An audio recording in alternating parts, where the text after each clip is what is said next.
finished up doing a life insurance needs calculation so you can get an idea of what people need. And then now we're going to do a quote and illustration. So like I said in my previous video, I prefer doing, for most people, a combo of both term and an IUL. But again, it depends on the situation, depends on what their goals are, depends on what the purposes are of what they're doing. So to get a quote for term, we use the instaBrain product, which this is the client-facing view when you get yours set up. This is what they will see, and they will have the option to be able to go through and then get a quote themselves, and then go through a short kind of, answer a couple questions, figure out what state they're in, and go through that. Now, this is your agent view of that same, of instaBrain, which will give you the option to be able to have your dashboard, have quick quoter, prospects, applications, be able to see the status of people that have started filling out an application, and all of that. Now, to do a quick quote, obviously it's quick quote, term with living benefits, and this really quickly allows you to just put in the state they're in, put in their age, basic information, how healthy they are, and then it pulls up a quote. Now, the default that it puts to is $250,000 and 10 years. So let's say they wanted to, instead do $1 million for 20 years. Then you can have a quote right there to get an idea of how much that would be. And with instaBrain, you can add this quote, which will allow you to add it, and then it'll show up as a sidebar right here that you can then just send to the client, or you can just start the application for them and go through it together with them. The application only takes 5-10 minutes, and then when it's all done, then they can put in their payment information and then get instantly issued and have coverage, which is pretty cool. So that's how that works for the term. Now for the IULs, I'm going to move pretty quick, so feel free to pause, slow down, or anything that you need. To get to it, we go through into quotes and illustrations. There is this button here that does IUL illustrations, and this is going to take you to WInFlex, which is a company that does illustrations for a lot of different things. If you're not registered with WInFlex, you will need to register. I do not believe there's a fee for anything with registering, so you just need to take care of that. You can either do it here or up here, register, and log in. Now, when you go to register, you need to go into your profile, and you will need to add an agency, or a company name. Company name is here, or you come up here and you add agency. And when you do this, when you add agency, you need to look for Brokers Alliance, and then hit the search button. Select them, then you request agency access. And what this allows you to do is be able to do quotes for any state and any company, any carrier that Brokers Alliance is partnered with and has agreements with. So it's pretty cool to be able to do all of that. Then you click up here to get back to the home page, and let us know when you do that so that we can let Brokers Alliance know to accept your request to gain access to everything that they do. So we're going to go into illustrations really quick, and again, I'm going to go through this pretty quickly. This is just an overview. You're going to have to spend time playing with it, answering questions, reaching out to me, and even reaching out to the people at WInFlex directly. They're really good about being responsive and helpful. They have a couple of videos and helps that are really useful to walkthroughs and how to structure things and all of that. So the purpose of an illustration is really to show people what can be possible.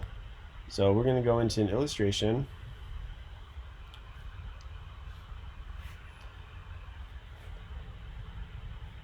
and starting a new case. So for this example, we're going to do a Mutual of Omaha IUL, just basic income advantage IUL. Create client.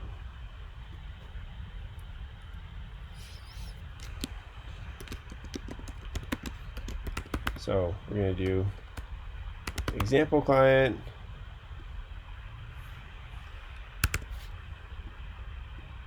$36 male. I'm just using my own information for the example. So preferred. And I'm currently in California. So you're going to come up here, you put in information to solve for things. Now the solve for button is really important, because when we're making these things, we want to ask somebody how much they're able to save every month. And what we want to do is we want to maximize the investment side of things, maximize the growth side of things, maximize the future benefits that they'll be able to use while they're living side of things. So generally speaking, we want to solve for the face is what we want to do. And this is automatically going to, face solve option for the minimum face value. So this is already going to automatically solve for the minimum face for a maximum funded premium. So pretty much, as little as possible of what they're paying into it every month going towards the life insurance portion, so that they're compliant with, all the, tax code rules and all of that. So for this example, let's just say, planning on doing $500 a month for 30 years. So you click on the calendar, and then you can say how many years in the policy they plan on doing that. But then after 30 years, they're not going to be contributing any more to it. It's going to be different for every person. Disbursements. You want to check this box, and this is where we hit the calendar again. Disbursements is going to be 0 for the first 30 years, and then after 30 years, we want to solve for the max level disbursement that we can take out.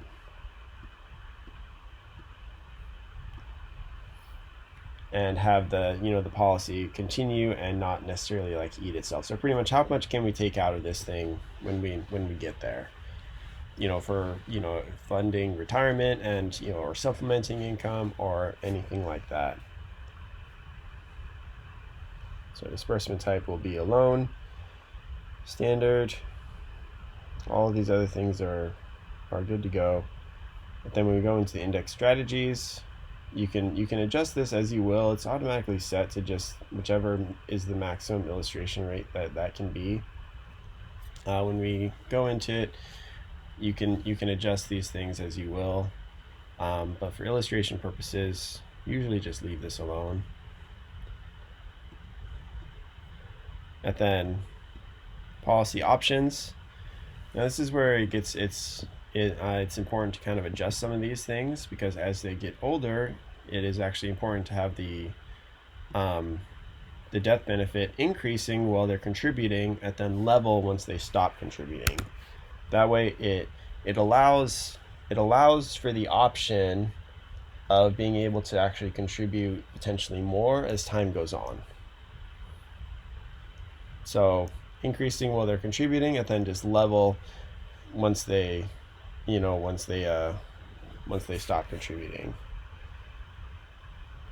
But then the premium mode, if we put in that premium mode at the beginning, we want the premium mode of the amount that we put in there to match what this is. So this is annually, semi-annually, quarterly, or monthly. Now I said that this example client was putting $500 a month towards a policy, so that's what we're going to do, the monthly option. And if they're rolling over an amount, if they have already an amount to put in, all of those things can be there. So these are optional riders that they can have you know, the accidental death benefit rider, the child rider, you know, all of these things can, you know, the long-term care rider, which some of these things you need additional licenses for. So right now I'm just going to leave all those off.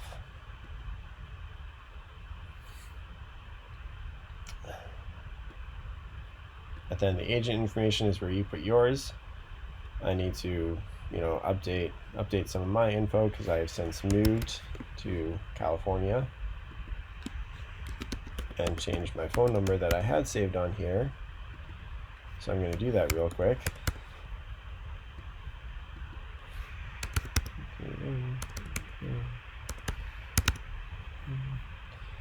Then hit the save button, so that way when I do further illustrations, this information will automatically be saved. And then we put in our information, and then we hit calculate. And it's going to sit there and think for a minute.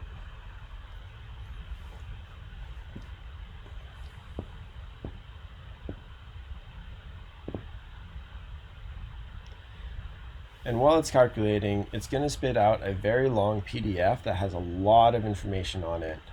There are a couple of pages that have critical information.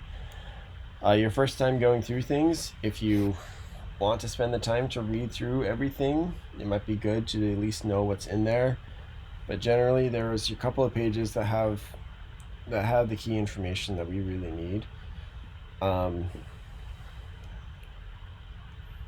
And then we'll be able to find it. So this is what it spit out. So this is just a quick overview of what it is. So with putting in $500 a month and maximizing the investment side of things, the initial death benefit is, you know, a little over $130,000 for the initial death benefit. The initial annual premium is $6,500 times 12. And this is the target premium. So this is pretty much like the minimum amount that would need to be put in to pretty much keep the policy active and keep the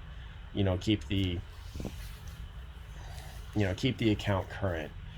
Now, I will let you all know that when we go to when companies go to calculate the commission side of things, for our sakes, the commission is based off of target premium, not the annual premium. So if you have somebody in this case who's putting in, you know, $6,000 a year into a policy, and you're expecting to, you know, get, you know, 60, 70, you know, 80% of the, you know, of the annual premium as a commission, and you only get $1,000, you know, this is why. Because the commissions are calculated based off of the target premium, the minimum premium that is needed to keep the policy active. The portion of the premium that is going strictly towards life insurance is what we're paid on.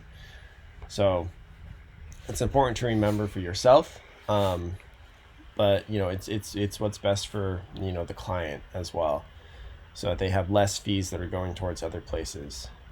Now, this is the illustration. You're going to want to open it up, and like I said, it's a very long document.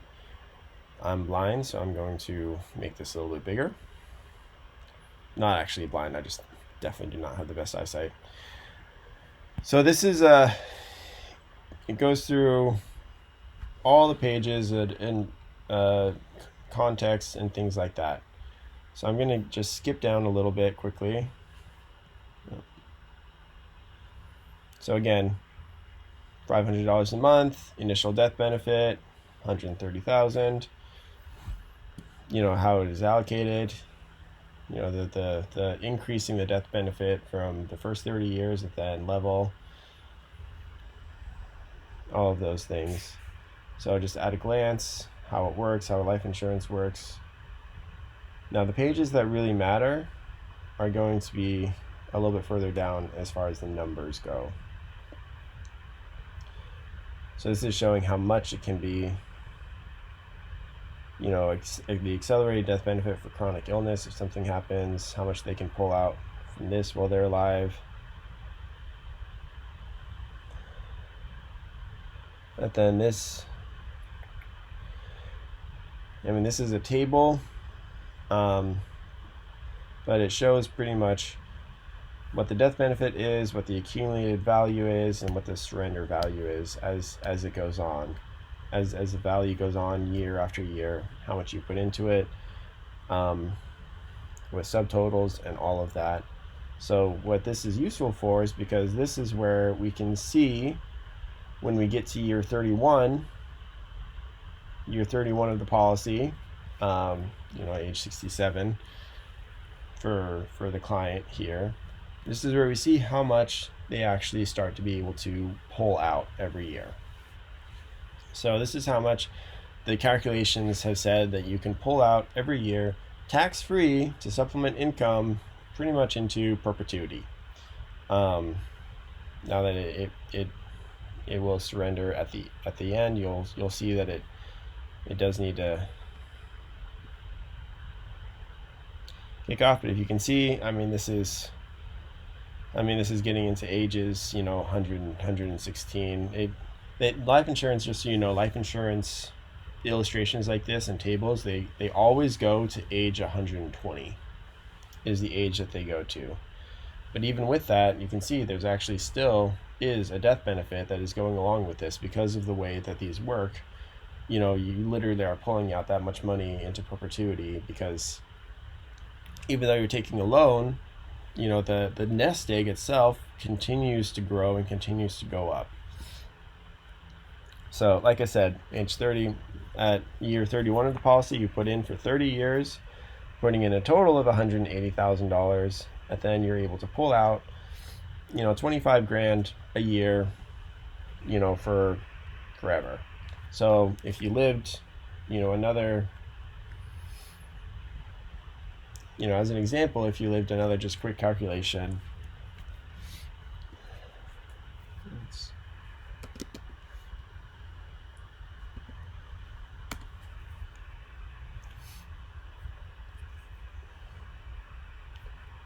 All right, so let's say you lived until you were 90. You started pulling out money at 67, so that's pulling out for 23 years. Pulled out $26,000 for 23 years.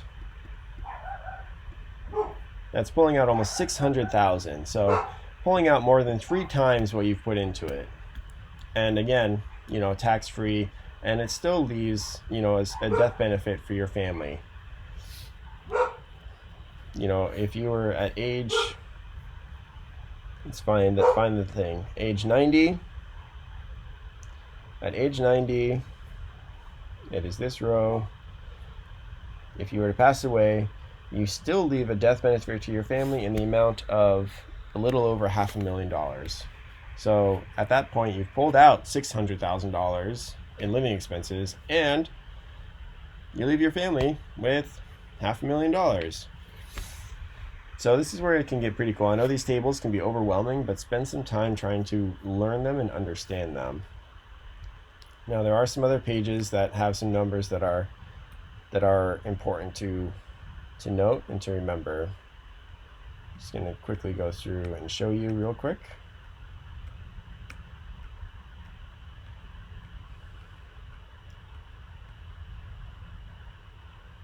All right.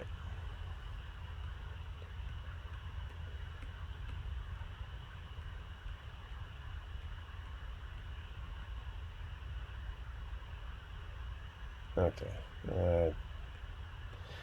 Just trying to find where they were. It was the numbers that show how much. Oh, here they are. So this is the policy ledger. So this is showing in a 7-year period, in any given 7-year period, this is the max amount that you can put in at the beginning. So you can actually front load things a little bit and actually put in a little bit more. This is the 7-year average. And then this is a single premium. So if somebody had almost 30 grand that they could, kickstart this fund, this is ways to be able to work around and kind of really get the ball rolling on some things. So these are numbers, important numbers to remember.